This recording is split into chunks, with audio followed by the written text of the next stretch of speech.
मूर्ख गधे की कहानी। शेर और गीदड़ की बड़ी पुरानी दोस्ती थी। गीदड़ को अपना मंत्री बना रखा था। गीदड़ बड़ा चालाक जानवर है। वह रोज अपने राजा शेर को बहुत खुश रखता था और शेर के मारे हुए शिकार से उसका पेट भर जाता था। वह बड़ी मौज से अपनी जिंदगी काट रहा था। एक बार शेर लहूलुहान कर दिया था। शेर जैसे तैसे घायल अवस्था में शेर अपनी गुफा तक पहुंचा।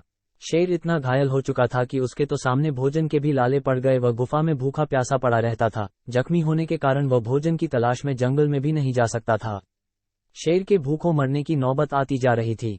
दिन शेर ने गीदड़ को बुलाया और उससे कहा, गीदड़, कोई युक्ति ऐसी बनाओ कि हमारे लिए भोजन का प्रबंध सुविधा पूर्वक हो जाए।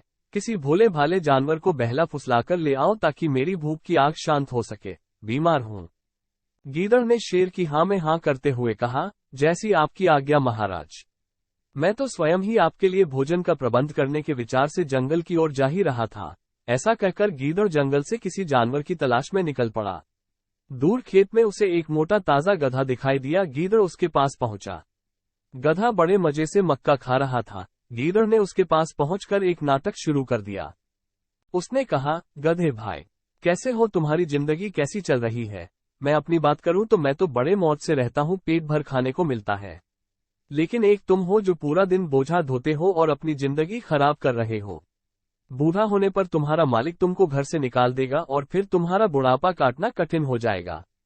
मेरे साथ मित्रता कर लो, दोनों मौज से रहेंगे।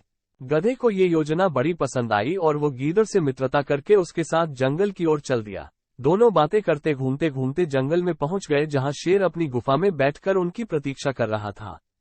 शेर ने दूर से गीदड़ के साथ गधे को आते हुए देखा तो बड़ा खुश हुआ और तुरंत गुफा से बाहर आ गया। भूख के मारे उसका बहुत बुरा हाल था, इसलिए प्रतीक्षा नहीं कर सका और तुरंत गधे पर तेजी से झपटा। शेर को अपनी तरफ आते हुए गधे ने देखा तो दुम दबाकर गधा तेजी से जंगल से भाग निकला। गधे को भागता देख गीदड़ ने उसे रोकने की बहुत कोशिश की, लेकिन गधा अपनी जान बचाकर भाग निकला। जख्मी होने के कारण शेर गधे के पीछे भाग नहीं सका।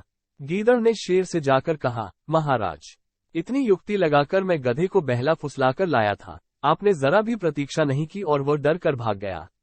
शेर ने गीदड़ से कहा, मैं भूख से बहुत व्याकुल हूँ। गधे को पास आता देख मेरे पेट की आग पर मेरा काबू नहीं रहा।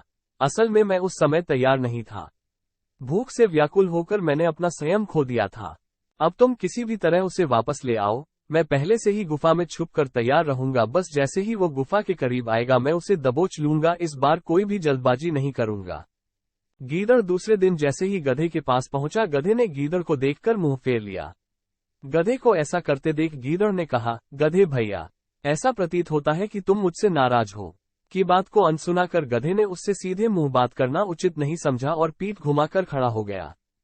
तब गीदड़ ने उससे फिर कहा, गधे भैया, मैं तो तुम्हारी शादी के लिए खबर लेकर आया हूँ। उस दिन जो भी हुआ उसे भूल जाओ। मुझे नहीं पता था कि गुफा के पास शेर रहता है।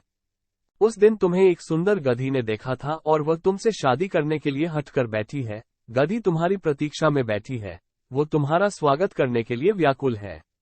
उसने प्रण किया है शादी करेगी तो सिर्फ तुमसे। मैं उसे आश्वस्त करके आया हूँ कि मैं अपने मित्र को यहाँ जरूर लेकर आऊंगा और तुम दोनों की शादी अवश्य कराऊंगा। गीदड़ की मीठी मीठी बातें सुनकर गधा बहुत खुश हुआ और उसके साथ चल दिया। दोनों बड़ी तेजी से गुफा की तरफ चल रहे थे। उधर शेर गुफा हुए गीदड़ और गधे के आने की प्रतीक्षा कर रहा था। जैसे ही गधा गुफा में दाखिल हुआ, गुफा में पहले से छिपा हुआ शेर गधे के ऊपर जोर से झपटा और गधे की हत्या करके अपने भोजन का प्रबंध कर लिया। अंत में दोनों ने मिलकर गधे का मांस खाया। शिक्षा। मूर्ख गधे की कहानी से हमें ये शिक्षा मिलती है, बिना किसी पक्की जान पहचान के किसी पर भी भरोसा नहीं करना चाहिए।